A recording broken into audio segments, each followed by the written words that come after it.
Everyone, this is Poonam. आप सभी का स्वागत है मेरे YouTube channel BEd classes by Poonam Sharma. इस सेशन के अंदर हम BEd second year knowledge and curriculum paper 1 का important topic source of knowledge को डिस्कस करने वाले हैं। ज्ञान के स्रोत कौन कौन से हैं, आज हम इस टॉपिक को कवर करेंगे। इससे पहले मैं आपको इम्पॉर्टेंट क्वेश्चन पेपर 1 के ऑलरेडी मैं डिस्कस करा चुकी हूँ कि हमें कौन कौन से टॉपिक है जो हमारे एग्जाम के लिए इम्पॉर्टेंट है और जो हर बार रिपीट होता है। सबसे पहले आप ये इम्पॉर्टेंट क्वेश्चन की सीरीज़ देखेंगे। उसके बाद मैंने आपको क्लास 1 में कॉन्सेप्ट ऑफ नॉलेज कराया और फिर आपको क्लास 2 में आपको काइंड्स ऑफ नॉलेज कराया। आज हमारी ये थर्ड क्लास है, सोर्स ऑफ नॉलेज। ज्ञान के कौन कौन से स्रोत है कि हमें ज्ञान कहाँ कहाँ से प्राप्त होता है। ठीक है, जो आपके एग्जाम में क्वेश्चन आता है कि ज्ञान प्राप्ति के विभिन्न स्रोतों साधनों की व्याख्या कीजिए। What are the source of knowledge, explain. फिर आपका सेकंड या फिर इस तरीके से पूछा जा सकता है कि ज्ञान को परिभाषित करें और ज्ञान के साधनों की व्याख्या करें। Define knowledge, explain the source of knowledge. ये आपका क्वेश्चन आपके एग्जाम में 16 मार्क्स को आपको देखने को मिलता है। जब आपका 16 मार्क्स का क्वेश्चन आता है तो आपको एटलीस्ट 4 से 5 पेजेस आपको ज़रूर लिखने चाहिए। चलिए, सेशन को स्टार्ट करने से पहले जो बच्चे मेरे चैनल पर नए आए तो जल्दी से मेरे चैनल को लाइक, सब्सक्राइब एंड शेयर ज़रूर करें और टेलीग्राम चैनल ज़रूर ज्वाइन कर लेना ताकि आपको इम्पोर्टेंट अपडेट्स टाइम पर मिल सके, क्योंकि सबसे पहले अपडेट्स मैं आपको वहीं पर ही प्रोवाइड कराए जाते हैं। चलिए, आज का हम सेशन स्टार्ट करते हैं कि ज्ञान के कौन कौन से स्रोत है कि हमें ज्ञान कहाँ कहाँ से प्राप्त होता है। ज्ञान के विभिन्न स्रोतों से प्राप्त किया जा सकता है। मनुष्य से ही उसकी कार्य प्रणाली से तथा अन्य बाह्य माध्यमों से संबंधित प्राप्त किया जा सकता है, जिसके प्रमुख स्रोत क्या है, निम्नलिखित हैं। पहला आपका स्रोत है, सबसे प्राथमिक स्रोत आपका क्या कौन सा है, इंद्रिय अनुभव, अपने सेंसेस द्वारा। ठीक है, देख कर, सुनकर, चख कर, छू कर उससे हम ज्ञान प्राप्त करते हैं। सेकंड आपका आता है तर्क, रीजनिंग द्वारा। थर्ड आपका आता है अंत प्रज्ञा ज्ञान, इंट्यूट्यूशन के द्वारा। फोर्थ आपका आता है अधिकारात्मक द्वारा या आप्तवचन द्वारा, टेस्टिमोनी और या फिर अथॉरिटी। फिफ्थ आपका आता है वैज्ञानिक द्वारा, जिससे हम ज्ञान प्राप्त करते हैं। फिर आपका आता है रिवील्ड, रहस्य ज्ञान द्वारा। इसको हम वन बाय डिटेल में समझते हैं। ओके, इंद्रिय अनुभव, सेंसरी एक्सपीरियंस, हमारे ज्ञान का सबसे महत्वपूर्ण स्रोत या फिर हम इसे बोल सकते हैं कि प्राथमिक स्रोत कौन सा, हमारा इंद्रिय अनुभव ज्ञान है। ठीक है, मानव अपनी 5 ज्ञानेंद्रियों कान, नाक, आँख, त्वचा और जीभ की सहायता से ज्ञान प्राप्त करता है। यह ज्ञान स्थायी ज्ञान बन जाता है। यह स्रोत प्राथमिक तथा वास्तविक होता है। ठीक है, जब बच्चे का जन्म होता है तो बच्चा अपनी इंद्रियों के माध्यम से क्या होता है, ज्ञान को एक्वायर करता है। फिर आपका सेकंड आपका आता है तर्क, रीजनिंग द्वारा। ठीक है, जिसमें हम अपनी तर्क बुद्धि का प्रयोग करते हैं, जिसमें हम प्रैक्टिकल को सॉल्व करते हैं। 3+3 कितना होता है, 6 होता है। 7+7 कितना होता है, 14 होता है। तो ये हम किसके माध्यम से सॉल्व करते हैं, तार्किक के द्वारा। ठीक है, तर्क ज्ञान का द्वितीयक स्रोत है। तर्क में बुद्धि का सहारा लेकर अनुमान लगाया जाता है तथा इस क्रिया से ज्ञान प्राप्त होता है। तर्क बुद्धि की ओर संकेत करता है। बुद्धि का कार्य है कल्पना करना, सोचना, विचार करना तथा तर्क देना। तर्क मानसिक तथा बौद्धिक प्रक्रिया है।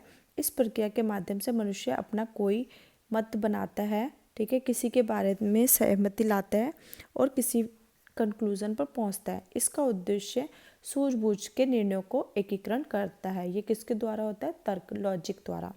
फिर आपका थर्ड आता है अधिकारात्मक ज्ञान। ठीक है, अधिकारात्मक ज्ञान वह ज्ञान होता है जो अर्थशास्त्री, वैज्ञानिक, इंजीनियर, शिक्षा शास्त्री, समाजशास्त्री, मनोवैज्ञानिक, गणित शास्त्री आदि अपने क्षेत्र में जो क्या विशेषज्ञ हैं, स्पेशल हैं। ठीक है, जिन्होंने बहुत डिटेलिंग में पढ़ाई की है, उस पर रिसर्च की है, उसके बाद हमको क्या दिया, उसको प्रमाण दिया है। ठीक है, उसी को हम क्या बोलते हैं, अधिकारात्मक ज्ञान कहते हैं।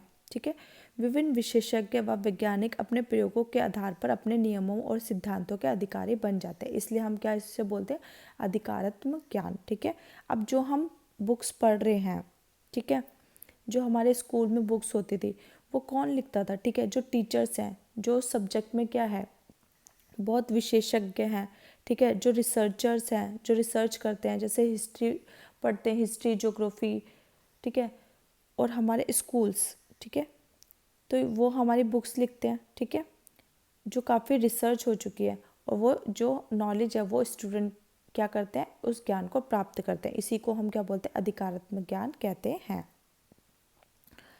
फिर आपका आता है अंतःप्रज्ञान ज्ञान।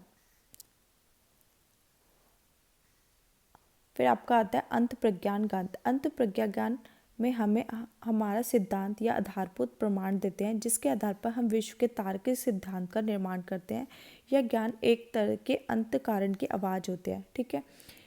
अंतःप्रज्ञान ज्ञान, अंत मतलब आंतरिक, ठीक है, आंतरिक ज्ञान, ठीक है, मतलब जो अचानक से आ जाए हमारे में, कि हमें हमारे मन में विचार आता है कि नहीं कल कुछ गलत होने वाला है, जो अचानक से ज्ञान आ जाए उसी को हम क्या बोलते हैं, अंतःप्रज्ञान ज्ञान कहते हैं, ठीक है। अचानक से आपके मन में आ जाना, ठीक है। सभी का इंट्यूशन जो अंतर्ज्ञान होता है वो अलग अलग होता है, ठीक है, इससे भी हमको क्या मिलता है, ज्ञान मिलता है। उसी को हम क्या कहते हैं, अंतःप्रज्ञान ज्ञान कहते हैं। फिर आपका आता है श्रुति, रिविलेशन, ठीक है। रिविलेशन क्या होता है, जो रहस्य ज्ञान होता है, जो हमारी होली बुक्स, रामायण, भगवत गीता, इनसे जो हमें प्राप्त होता है उसी को हम क्या बोलते हैं, श्रुति ज्ञान कहते हैं। श्रुति का संबंध धार्मिक ज्ञान से होता है। इसमें श्रुति का ज्ञान का महत्वपूर्ण स्रोत है। विभिन्न धर्म ग्रंथों के विषय में यह धारणा है कि उनके प्रवर्तकों ने उन्हें उनमें वर्णित ज्ञान को अपने ज्ञान चक्षु से देखा है अथवा वह ज्ञान उनके समक्ष प्रकट हुआ है। लेकिन श्रुति से प्राप्त ज्ञान कितना प्रमाणिक है ये बताना बहुत कठिन है, क्योंकि हमने वो ज्ञान को क्या सिर्फ सुना है, हमने उस ज्ञान को देखा नहीं है, ना ही उसको महसूस किया है, ठीक है। वो ज्ञान बरसों से वो ज्ञान चला ही जा रहा है कि एक पीढ़ी से दूसरी पीढ़ी पर वो क्या हो रहा है, ट्रांसफ़र हो रहा है। उसी को हम क्या बोलते हैं, श्रुति ज्ञान। फिर आपका आता है वैज्ञानिक ज्ञान। वैज्ञानिक ज्ञान वह ज्ञान होता है जिसमें जो हमारे वैज्ञानिक हैं वो क्या करते हैं, एक्सपेरिमेंट करते हैं, उसके बाद ऑब्जर्वेशन करते हैं, निरीक्षण करते हैं, ठीक है। फिर उसके बाद वो एक्सपीरियंस करते हैं, तब जाके वो क्या कहते हैं, प्रमाण देते हैं। उससे भी हमें क्या मिलता है, ज्ञान प्राप्त होता है, ठीक है। आई होप आपको सोर्स ऑफ नॉलेज अच्छे से आई होप आपको सोर्स ऑफ नॉलेज अच्छे से समझ आया होगा। ये ये जो क्वेश्चन है आपका एग्ज़ाम के लिए बहुत इंपॉर्टेंट है, इसको आप ज़रूर प्रिपेयर करें अपने एग्ज़ाम के लिए। सेशन पसंद आता तो प्लीज़ सेशन को ज़रूर लाइक किया कीजिए। लाइक करने का पर्पज़ सिर्फ यही है कि ज़्यादा से ज़्यादा ये वीडियो बच्चों के पास स्प्रेड हो सके, ताकि जिन बच्चों को इस वीडियो की नीड है उन तक ये वीडियो पहुंच सके। ओके, सेशन को ज़रूर सब्सक्राइब करें और सेशन को ज़रूर शेयर करें। Thanks for watching. आज का सेशन हम यहीं ख़त्म करते हैं, मिलते हैं हम एक नेक्स्ट वीडियो में।